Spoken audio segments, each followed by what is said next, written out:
एक समय की बात है, अकालगढ़ में कभी भी अकाल नहीं पड़ा था, तब भी इसका नाम अकालगढ़ था, और अकाल अब पड़ता है तब भी इस गांव का नाम अकालगढ़ है। इस गांव के अकाल पड़ने की भी एक कहानी है, सुनाओ क्या? नहीं, अरे नहीं सुनाऊंगा तो तुम्हें क्या घंटा समझ में आएगी। चलो अब असली बात पर आते हैं। अकालगढ़ में दो भाई नीरज और राजू अपनी बीवी के साथ बढ़िया रहा करते थे। राजू और नीरज में अच्छी बनती थी। नीरज का विवाह नहीं हुआ था, पर होने वाला था। कुछ दिनों बाद नीरज की भी शादी हो गई। कुछ दिनों तक तो ठीक ठाक चलता रहा, पर उनकी बीवियों में आपस में नहीं बनती थी, तो उन्होंने अलग अलग रहने का फैसला किया। दोनों अलग अलग रहने लगे। राजू अलग होने पर बहुत कामचोर हो गया था। पहले वह भाई नीरज के साथ थोड़ा बहुत कामकाज कर लिया करता था। वह दिन दिन और कामचोर होता गया और उसकी आर्थिक स्थिति खराब हो गई और नीरज अपना कामकाज सही करता रहा। उसने अपनी मेहनत से काफी अनाज खेत से उगाया। ये सब देख देख कर उसका भाई राजू बहुत जलता था। नीरज अपनी तरफ से सही था। एक दिन राजू और उसकी पत्नी ने मिलकर नीरज की पत्नी को रात में मार दिया। नीरज किसी काम से बाहर गया हुआ था।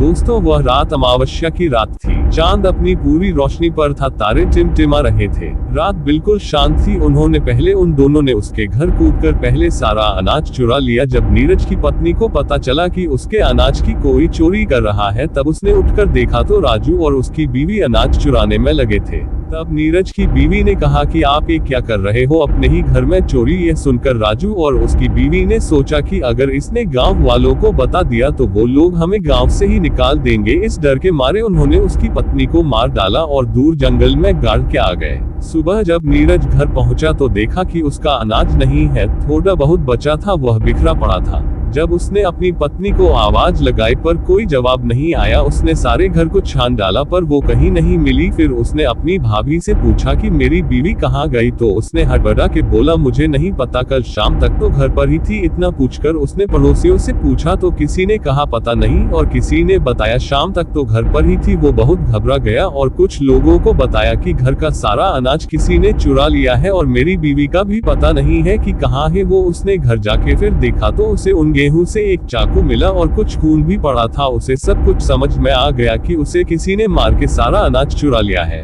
तब उसने अपनी छत पर जाकर देखा तो उसे कुछ अनाज भी गिरा मिला। तो उसे अपने भाई राजू पर शक हुआ, पर नीरज वैसे भी अपने भाई राजू की बहुत इज्जत करता था, इसलिए उसने कुछ कहा नहीं। तब एक दिन राजू ने कहा कि तू अकेला मत रह, हमारे साथ ही आजा, हम साथ ही रहेंगे। वह राजू को मना तो नहीं कर सकता, इसलिए वह उसके साथ मन मार के रहने लगा। गांव के कुछ लोग उसकी बीवी को गंदी औरत कहने लगे और कहते थे कि सारा अनाज लेकर भाग गई, बेचारा नीरज अकेला रह गया। चुड़ैल कहीं की यह सब बातें उसे सुनने को मिल रही थी। वह बेचारा क्या करता, अपने भाई को कुछ नहीं कह सकता था। एक दिन की बात है, गांव के कुछ लोग जंगल से लकड़ी लेने गए थे, तो वे लकड़ी काट ही रहे थे। तब उन्हें किसी स्त्री के रोने की आवाज सुनाई दी, तो उन्होंने कहा कि इस जंगल में कौन रो रहा है, कहीं कोई रास्ता तो नहीं भटक गया। तो वो लोग जिधर से आवाज आ रही थी उसी तरफ चल दिए। कुछ दूर चलकर उन्होंने देखा कि एक औरत एक पेड़ के नीचे बैठकर रो रही है। जब तक वो उसके पास पहुंचते वह गायब हो गई। उन लोगों ने जब इस तरह का दृश्य देखा तो वो घबरा गए, उनके तो पसीने छूटने लगे। तब एक आवाज आई कि अब तुम लोग कभी भी इस जंगल से लकड़ी नहीं काटोगे, और जो भी यहाँ लकड़ी काटने आएगा वो जिंदा वापस नहीं जाएगा। और तुम लोग मुझे चुड़ैल कहते हो, न तो चुड़ैल सही, आज से तुम्हारे गांव में कभी पानी नहीं बरसेगा, तुम लोग भूखे मरोगे, यहाँ सिर्फ अकाल पड़ेगा और अमावस्या की रात एक लाश तुम्हारे गांव में जरूर मिलेगी। जाओ तुम सब गांव वालों को जाकर बता दो, आज से 3 दिन बाद अमावस्या है, एक आदमी की मौत जरूर है, जिसने भी मुझे मारा है वो बचेगा नहीं। मेरा अनाज खा करके मुझे चुड़ैल कहते हो, गांव वालों मैं तुम्हें छोड़ूंगी नहीं, आज मैंने तुम्हें बख्श दिया। जाओ जाओ जाओ, चले जाओ मेरे जंगल से, मुझे अकेला छोड़ दो, जाओ मुझे तैयारी करने दो, जाओ। और फिर रोने लगी। वो लोग डर गए, ये सब क्या था, स्त्री रोने का कारण क्या था? एक आदमी बोला, अरे वह कह रही तो थी कि मेरा अनाज चुरा लिया और मुझे मार दिया, इसका मतलब यह नीरज की बीवी थी जिसे किसी ने अनाज के लिए मार डाला है और वह चुड़ैल बन गई है। तभी एकदम एक भयानक चेहरा उनके सामने आया, तुम लोग अभी तक गए नहीं, जाओ यहाँ से वरना मैं तुम्हें भी मार दूंगी। उनके तो होश उड़ गए, भागो भागो चुड़ैल चुड़ैल, ऐसा कहते हुए वह गांव पहुंचे। सारे के सारे ऐसे हौंफ रहे थे,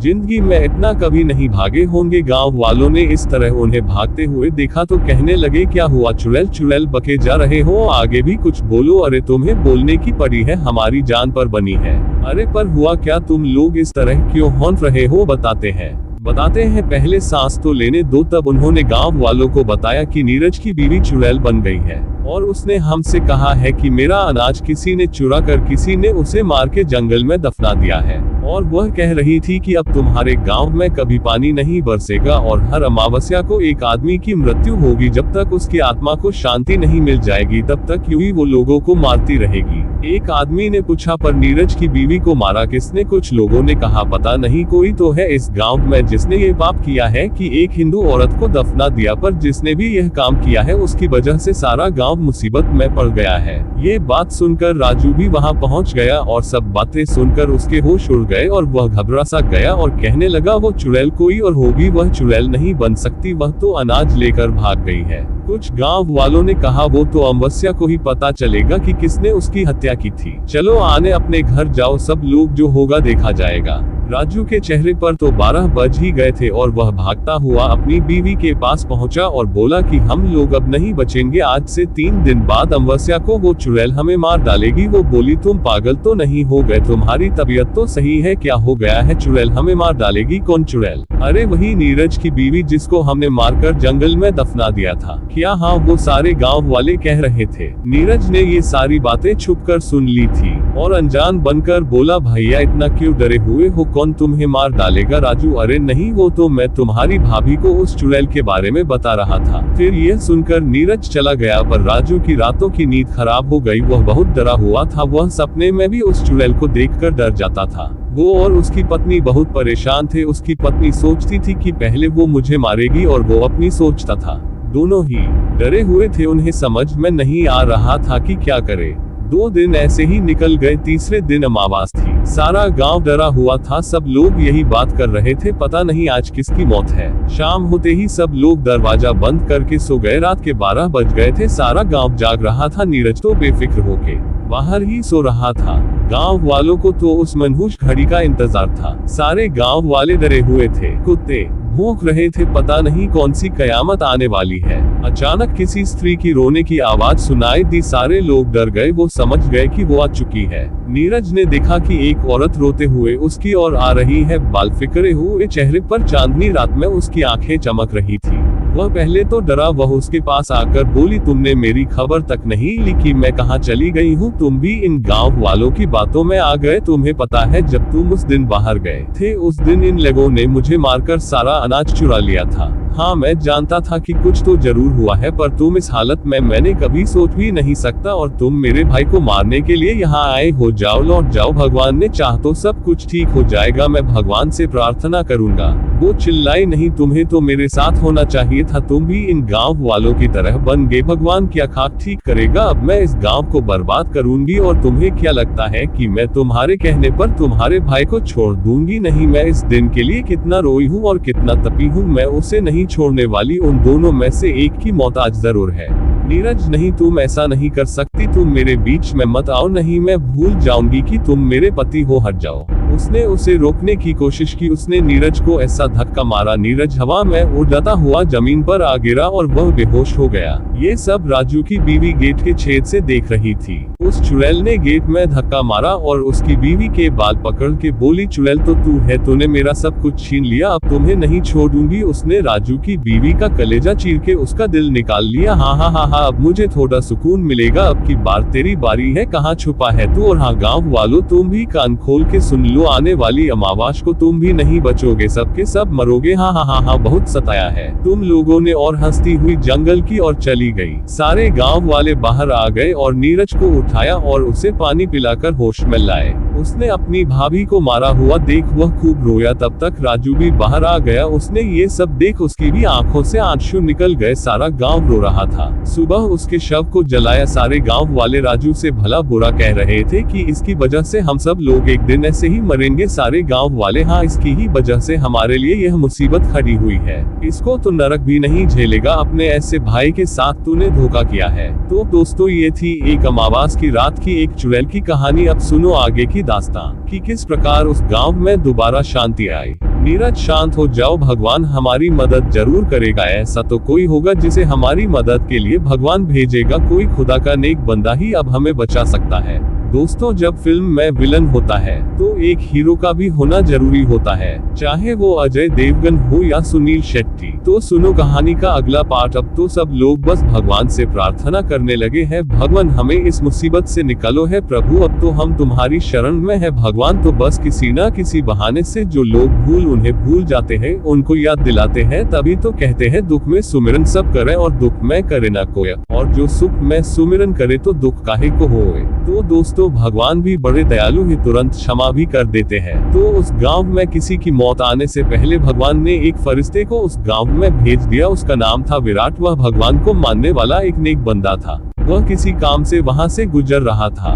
रात होने वाली थी, इसलिए उसने सोचा कि क्यों ना मैं रात भर यहीं ठहर जाऊं। वह उस गांव की ओर चल दिया। कमर में तलवार लटकाए हुए, राजाओं जैसे कपड़े पहने हुए वह पहुंचा। गांव में अजनबी को देखकर कुछ लोगों ने पूछा कि तुम कौन हो, कहां से आए हो। उसने कहा कि मैं विराट हूं और किसी काम से यहां से गुजर रहा था। रात होने वाली है तो सोचा क्यों ना मैं यहां रात भर रुक जाऊं। एक गाँव वाले ने पूछा, अच्छा तुम ही वो विराट हो जिसे लोग भगवान का भेजा हुआ फरिश्ता कहते हैं। उसने कहा, हाँ कुछ लोग कहते हैं। सब लोग उसके पैरों में गिर पड़े। भगवान ने हमारी सुन ली, तुम जैसे फरिश्ते को भेज दिया, हमें बचा लो विराट, हमें बचा लो, हमें उस चुड़ैल से बचा लो, तुम ही हो जो हमारी मदद कर सकते हैं। विराट, अरे ये क्या कर रहे हो, पहले खड़े हो जाओ। फिर सब खड़े हो गए। अब बताओ बात क्या है, तुम इतने घबराए हुए क्यों लग रहे हो। अरे गांव में एक चुड़ैल हम सबको मार डालेगी। अरे मैं आ गया हूँ ना, सब कुछ ठीक हो जाएगा, आओ सारे बताओ मुझे क्या हुआ है। तब गांव वालों ने सब कुछ बता दिया और राजू और नीरज को बुलाया और कहा, राजू तुमसे जो लालच में जो कुछ हुआ बुरा हुआ उससे तुम भूल जाओ और हमारा साथ देकर इस गांव को बचाओ। और नीरज तुम अपने बड़े भाई को माफ कर दो। नीरज, मैं तो भाई से कभी गुस्सा भी नहीं हुआ,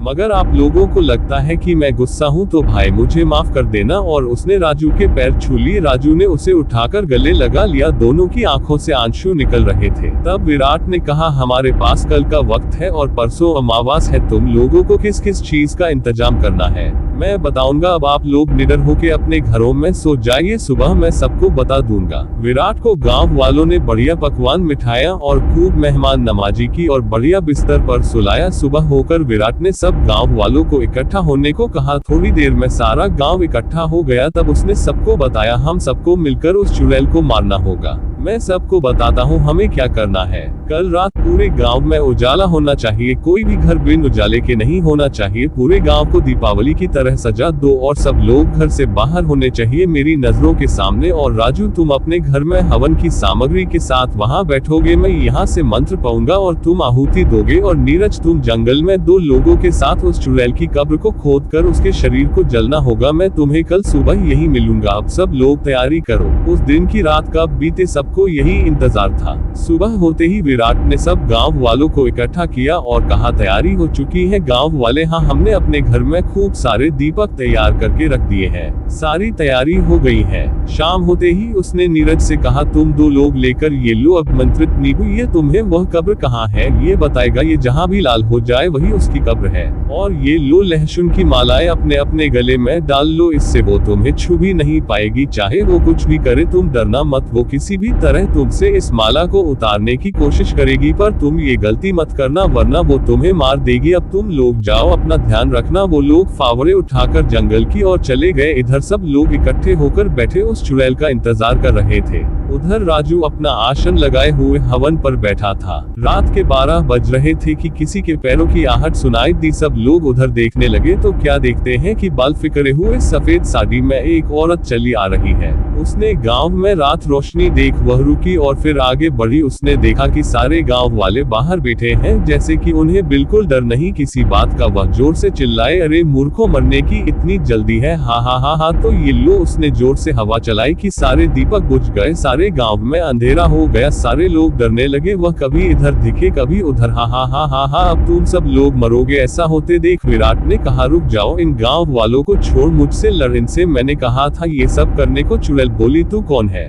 वह बोला, मेरा नाम विराट है और तुम किसी को बिना नुकसान परेशान किए हुए यहाँ से चली जाओ वरना मुझे तुम्हें मारना पड़ेगा। चुड़ैल तू मुझे मरेगा, हा हा हा हा हा, ये मुझे मरेगा, ये ले। उसने उसको अपनी शक्ति से बहुत दूर फेंक दिया और वह दीवार से जा टकराया। विराट, मेरा सर, लगता है इसे सबक सीखना ही पड़ेगा। उसने अपनी तलवार निकाली और उस पर हमला कर दिया। वह एकदम गायब हो गई, उसका वार खाली निकल गया। अब वो गायब हो गई, बस आवाज सुनाई दे रही थी। विराट ने भगवान से प्रार्थना की और आंखें खोली। अब उसे वह चुड़ैल दिखाई देने लगी। उसने अपनी तलवार से उसके चोट पहुंचा दी। अब वह अपने को हारता देख वह राजू की और लपकी। विराट ने मंत्र पढ़ना शुरू किए हैं। प्रभु, मैं अपने पापों को कबूल करता हूँ, मुझे माफ कर दो, मैं आगे से कभी ऐसी भूल नहीं करूंगा। यही राजू दोहरा रहा था और वह हवन में आहुति दे रहा था। वह उसके ऊपर लपकी। उससे पहले ही विराट ने अपनी तलवार निकाली और उसके पेट में घुसट दी। तलवार उसके पेट को चीरते हुए पार निकल गई। वो चिल्लाया।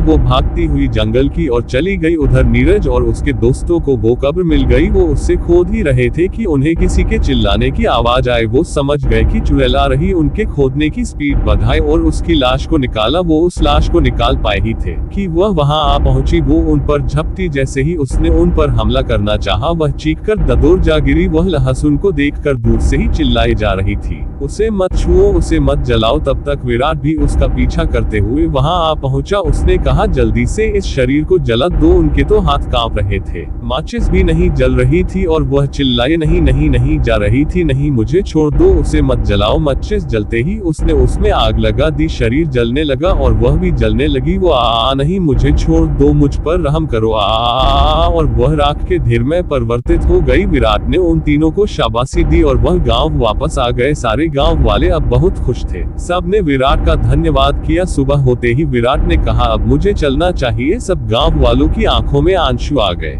और सबको राम राम करके विराट आगे बढ़ गया।